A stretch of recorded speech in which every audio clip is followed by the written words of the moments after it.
Rebecca. I'm also Rebecca. We're the Rebeccas. We are Rebecca Morasti and Rebecca Watts are one of 3 Indigenous teams on the 11th season of The Amazing Race Canada, a new record for the show. Marketed on the show as the Rebeccas, they describe how they met in 2016 and have been inseparable ever since.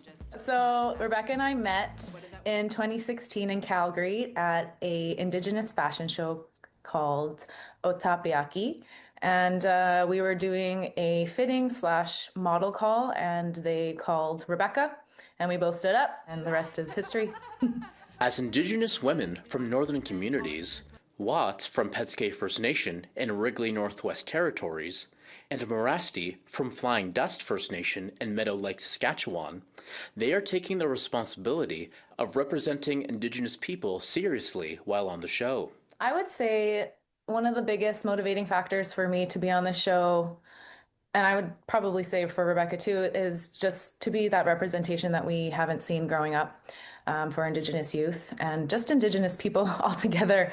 But unbeknownst to them, an interesting development was awaiting them and was revealed during the show's production. We were actually informed while we were filming this show that myself and Rebecca are the first all-Indigenous female team that has ever been on Amazing Race Canada, which I didn't know, so that's super duper cool. In addition to being one of 3 Indigenous teams this season, the Rebeccas unknowingly became the first all-Indigenous female team on the show.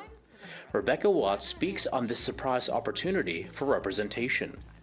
We obviously want to be that representation we didn't have. I know growing up as a little girl, it was hard to just see, nobody that really looked like me other than maybe some cartoons that we don't need to talk about. But yeah, it's just like really important to be that. And I think it's big shoes to fill. Rebecca Watt also mentions the ways that growing up Indigenous might give them an edge on the show as well.